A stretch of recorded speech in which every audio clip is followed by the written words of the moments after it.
उठाएगा तो सुनाई देगा, ए बाबू मंगरुआ दादी मर गिलू, तो उसको समझ में आ जाएगा कि हाँ दादी चल गिलू, वहाँ से दिल्ली से मर गिलू। और टावर में जो बात हो रही है ना वो वायरलेस हो रही है, बाकी सारी चीजें जो होती हैं वो वायर। आज हम बात करने वाले जो कि आपके मोबाइल के जितने भी कॉल्स होता है, जितने भी कॉल डिटेल्स हो गया और लोकेशन ट्रैक हो, कहीं पे ट्रैक कैसे किया जाता है, आपका कॉल जिसमें मोबाइल में कनेक्ट होता है पहले वो कहाँ कनेक्ट होता है और दूसरे बाद आपके पास कॉल आता है कनेक्ट करने के लिए, तो उसमें क्या प्रोसेस है हम पूरा इस वीडियो में बात करने वाले हैं। जो कि खान सर ने इस प्रोसेस को पूरा एकदम सही तरीके से समझाया हुआ है और उस वीडियो को हम देखने वाले हैं। तो अगर हमारे चैनल को सब्सक्राइब नहीं की तो जल्दी सब्सक्राइब करें, बेल आइकन को प्रेस करें न्यू वीडियो पहले पाने के लिए, क्योंकि खान सर के लिए एक तो लाइक बनता है। तो चलते हैं वीडियो शुरू करते हैं।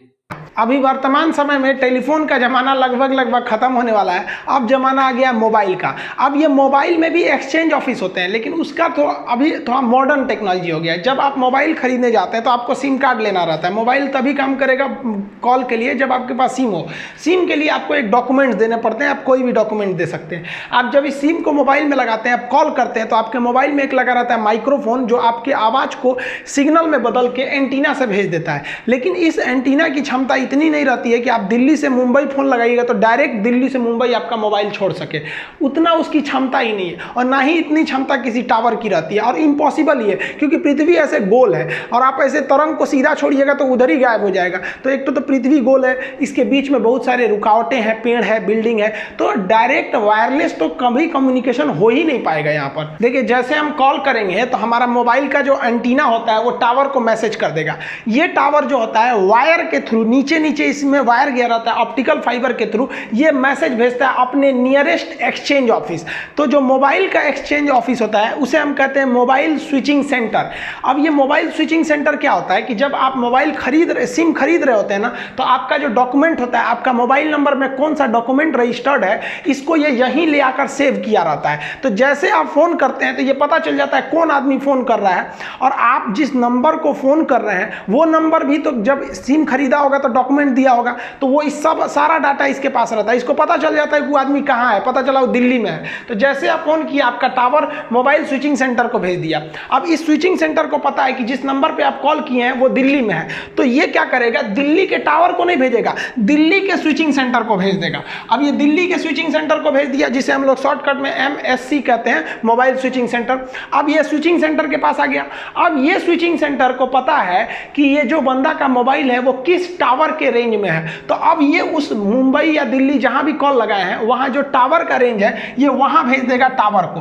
अब ये टावर जो है अब पता करेगा कि मोबाइल कहां है। जब तक वो खोज रहा होता है, ये प्रोसेस में 1 से 2 सेकंड लगते हैं, ये लाइट की स्पीड से ये चलता है, और ये जैसे टावर को मिल जाते हैं आप तुरंत आपके मोबाइल में रिंग होने लगता है कि फलाना का फोन है, यहाँ आ गया फोन। तो आप जब फोन लगाते होंगे तो आपको आवाज सुनाई देती है, टुक टुक टुक टुक, ऐसे थोड़ी सी रिंग टोन सुनाई देने लगती है, या फिर उसके अभी तो कोविड-19 वाला बोलता है, तो उस जो बोल रहा होता है उस दौरान ये सारा प्रोसेस हो रहा होता है। अब आप बताइए, इसमें एक स्विचिंग से टावर से स्विचिंग सेंटर केबल से आता है, तो ये तो केबल से ही होती है। केवल आप में और टावर में जो बात हो रही है ना वो वायरलेस हो रही है, बाकी सारी चीज़ें जो होती हैं वो वायर के थ्रू ही होती है। पहले जो एक्सचेंज ऑफिस काम करता था वो अभी आपका स्विचिंग सेंटर काम कर रहा है, और यहीं से पकड़ा जाता है, कॉल ट्रेस कर लेते हैं। आपका आखिरी कॉल कहाँ था, तो आप जहां भी किए होंगे, आप जैसे ये जो आपका मोबाइल स्विचिंग सेंटर होता है आपके हर जिला में एक होता है, तो आप उस स्विचिंग सेंटर पे रहेंगे। अब ये स्विचिंग सेंटर को पता है कि आप किस टावर के अंडर में बात किए थे।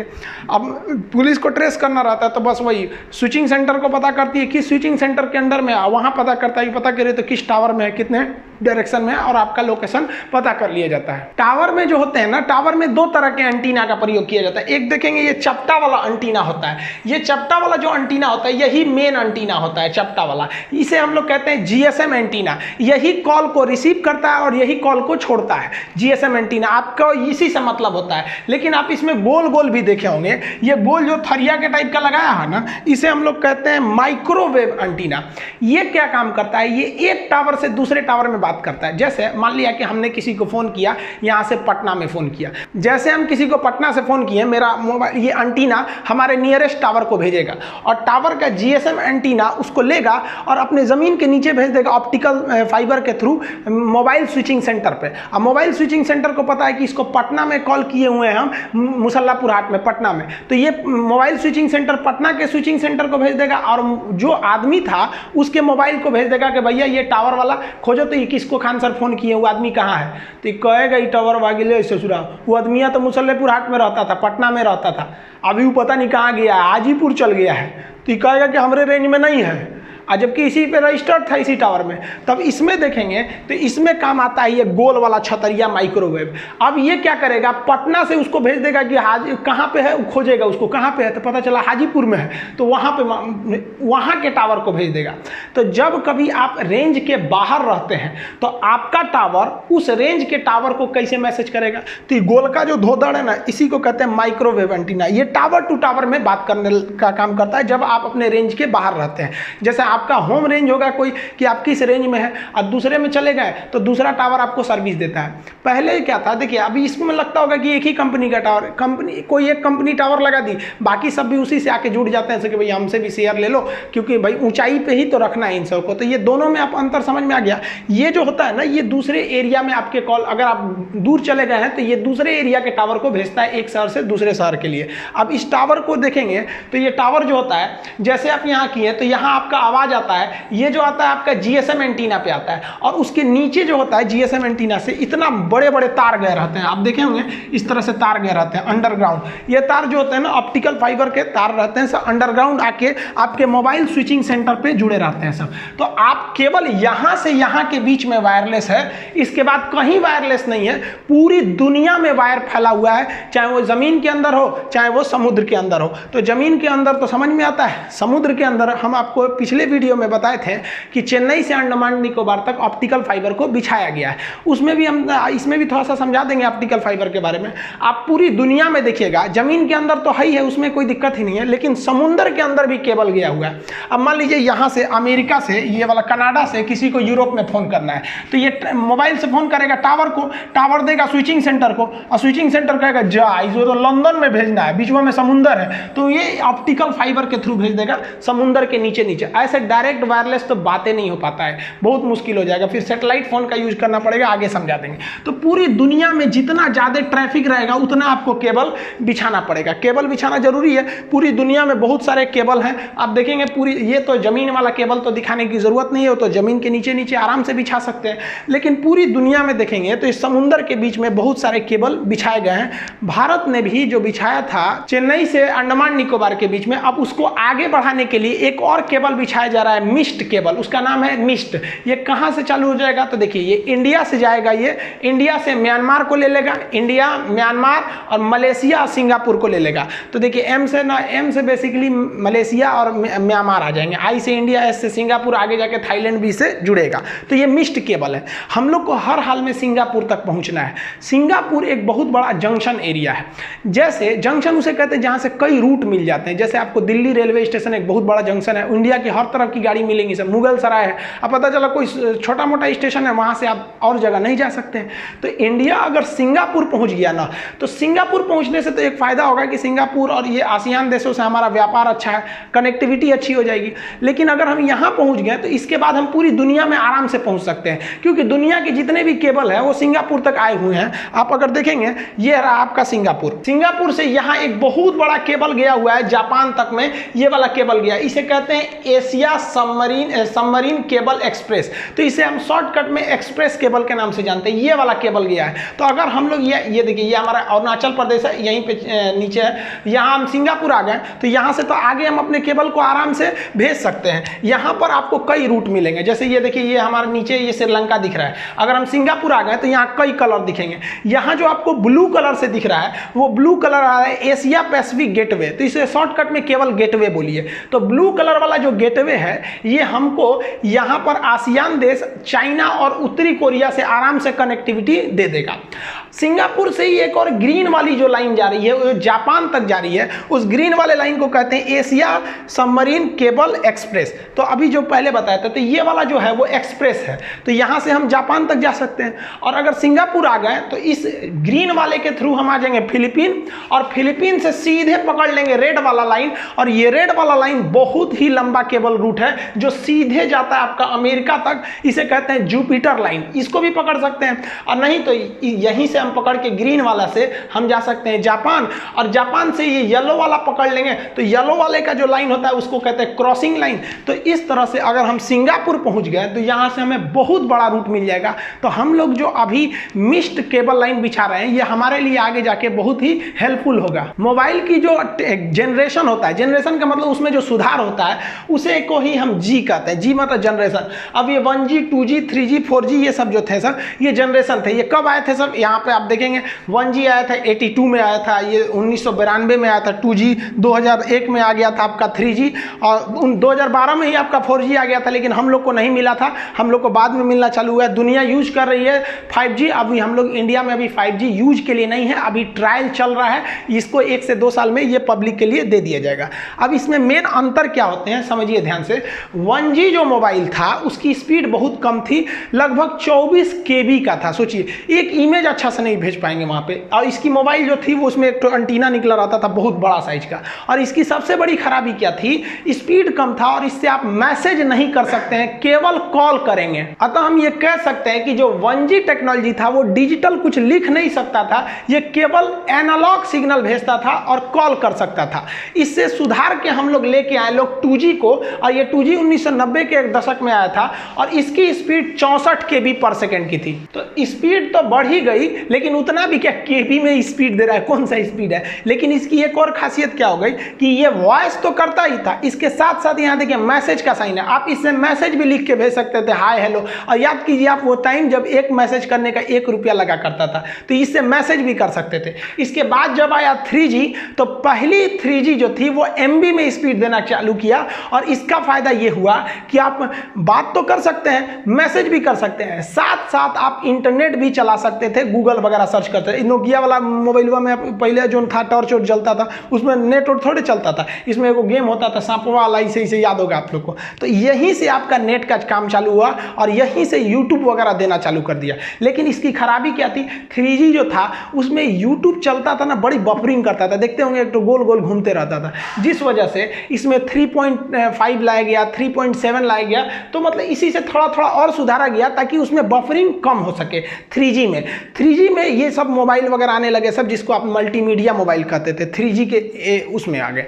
अब उसके बाद जब मेन लॉन्च हुआ 2009-10 के पास आपका 4G का जो मेन प्रोटोकॉल चालू हुआ, तब इसमें क्या हुआ, 100 Mbps का स्पीड आपको मिलना चालू हो गया, और यहीं से आप वीडियो कॉलिंग चालू किए थे। इधर आपका वीडियो कॉलिंग, आपका जो वो मल्टीमीडिया मोबाइल था उसमें वीडियो कॉलिंग नहीं किए होंगे, तो ये फैसिलिटी दे दिया 4G आपको वीडियो कॉलिंग का। आज जितना भी मोबाइल वगैरह देख रहे हैं लोग वो 4G है, कई तो 5G भी मोबाइलें आ गई हैं, हालांकि 5G बहुत जल्दी हम लोग को सर्विस मिलेगा।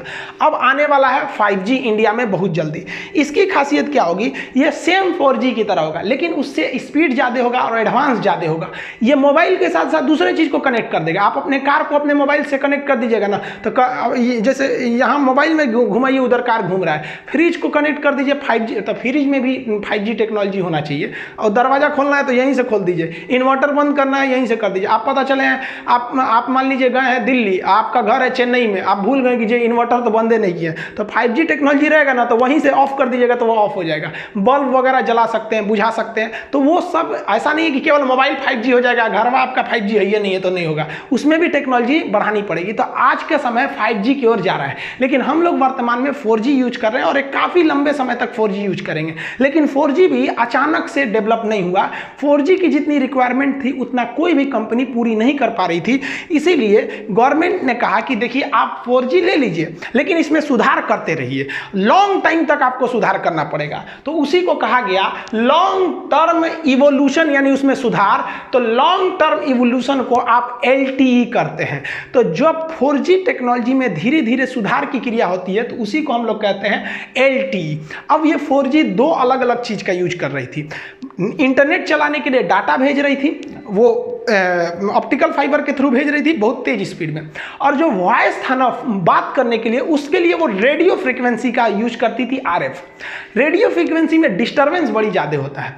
तो 4G जब लाया गया तो LTE लाया गया क्योंकि इसमें सुधार की ज़रूरत थी। अब इस 4G में समस्या ये था कि डाटा तो तेज चलता था, नेट तेज चलता था, लेकिन फोनवा कीजिएगा तो फोन जाता था आपका रेडियो फ्रीक्वेंसी में, जिसमें कभी सिग्नल अच्छा नहीं रहता था। कभी आप फोन करेंगे, अब उसमें कई सिग्नल भेजे रहते थे, आप बात करते करते रहिएगा, किसी का दूसरे का आवाज़ आने लगेगा, कभी कॉले नहीं लगेगा। तो वॉइस की बड़ी समस्या रहती थी।